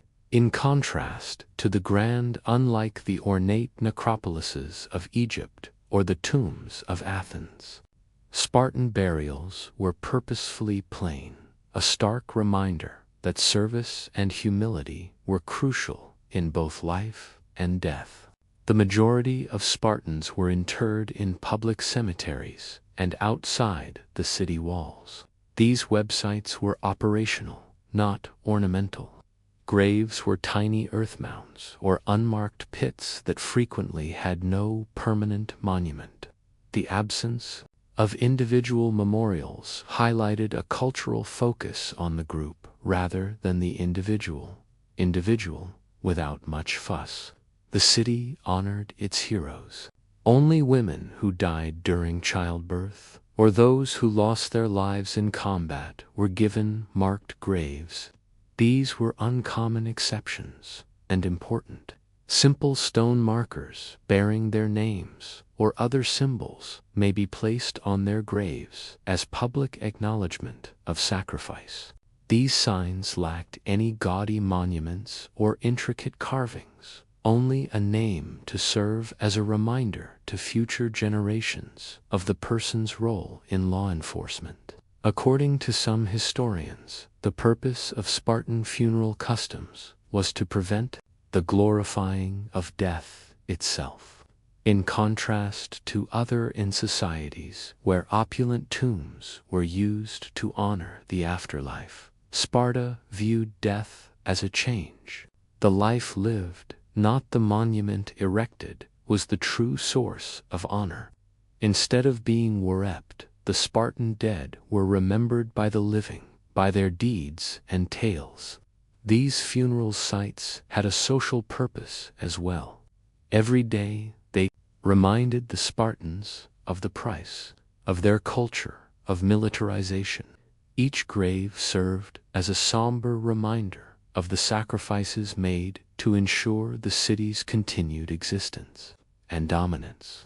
The purpose of visiting these locations was to reflect on duty and not to grieve heritage. Additionally, the fact that Spartan tombs were communal strengthened the city's philosophy. The Spartans battled as one cohesive unit in life, together. They slept in death, equal before the state in a common earth. No Spartan was superior to the others. Entirety and funeral traditions demonstrated that deep humility. However, the Spartan method of burying Stark said a lot. The lesson was the last one. Glory fades, but service endures, is eternal. The way you were remembered was far more important in Sparta than how you were lamented for a long time or loudly. In contrast to many ancient cultures that held lavish funerals and constructed magnificent statues, Spartan culture prioritized legacy and the enduring influence of an individual's death and life, not the ritual around it. The Spartans thought that too much, both individually and collectively, grief was seen as a sign of weakness. Their culture flourished on order and endurance. Hence, it was not recommended to stay in mourning. Rather, the community paid respect to the deceased via recollections, tales, and deeds that exemplified the virtues of bravery and selflessness. Remembrance for deceased soldiers was directly linked to their actions on the battlefield. Poetry, songs, and oral, those who valiantly perished protecting Sparta were honored by history. They proudly uttered their names, not only by the city as a whole, not just their families. Even in the absence of ornate tombs, there as a living memorial to their sacrifice, legacies were preserved in Spartan culture. Long-lasting recognition was also given to women who passed away during childbirth. Their passing was regarded as equally important to their names, were recalled as emblems of power and responsibility, as was Sparta's future. Spartan women were thus valued as essential to the city's existence rather than just as submissive characters. The Spartan ethos was not limited to specific households. Public commemorations and memorials were less about individual loss and more about strengthening group identity. Honoring the deceased as examples of Spartan virtue and motivating the living were common features of annual festivals and ceremonies. To exhibit the same bravery and self-control, the boys were taught to view death as a means of achieving immortal honor rather than as a conclusion. They discovered that a good death guaranteed their legacy in the community, a strong incentive that connected personal behavior in a way that fulfills public obligation. Although the Spartan method may appear severe by today's standards, it created a robust culture in which dying was not dreaded or much mourned. The mourning was short, but the memory lasted.